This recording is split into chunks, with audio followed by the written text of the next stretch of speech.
Kunwaring walang alam ang dalawang demonyetang si Moira at Zoe. Umiiyak ito nang yumakap sa kanyang amang si Doc RJ at nagpapasalamat na buhay umano ang kanyang lolo Pepe. Ngunit sa kaloob-looban nito ay hindi pa natuluyan ang matanda. Kaya naman agad ngang naniwala itong si Doc RJ at nadala sa drama ng mag-inang Moira at Zoe.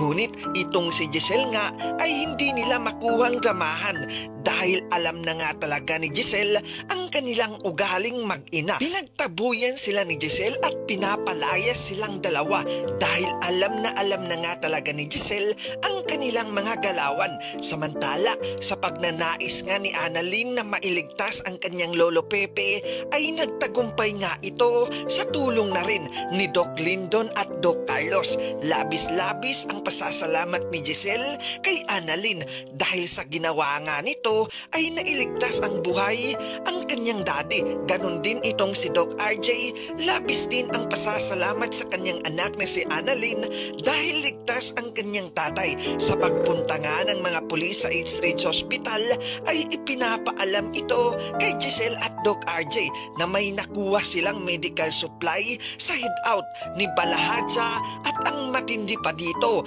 may mga fingerprint sa kanilang nakuha. Kaya ikinagulat ito ni Moira at Zoe dahil sa mga fingerprint na iyon ay mabubuking na silang dalawa. Habang papauwi na nga ang dalawang demonyeta, labis-labis ang kanilang pag-aalala dahil kapag daw umano nagising ang matanda, panigurado na sa kulungan sila babagsak, habang itong si Doc Carlos naman ay patuloy pa rin ang kanyang pagtatakip sa kanyang anak na si Zoe. Ginagawaan niya ito ng paraan upang hindi ito mabisto at malaman ni na Giselle at Robert na si Zoe at Moira ang dumukot kay Lolo Pepe. Sa kabilang banda naman, habang kinakausap ni Annalyn ang kanyang Lolo Pepe ay nagalaw nga nito ang kamay.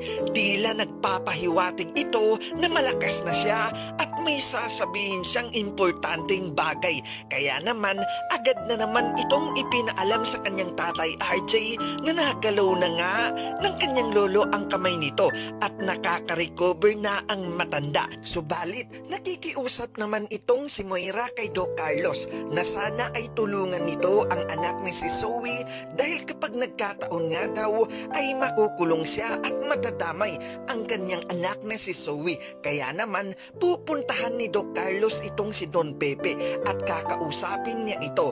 Ang hindi nga alam ni Doc Carlos ay nagising ito at dinig lahat ang kanyang mga sinabi. Sa tingin nyo, malalaman na kaya ng mga pulis na ang totoong may-ari ng mga medical supply ay itong si Zoe? Mabibisto na kaya nila ang mastermind ay itong si Moira at magigising na kaya ang matanda sa kanyang success na operasyon?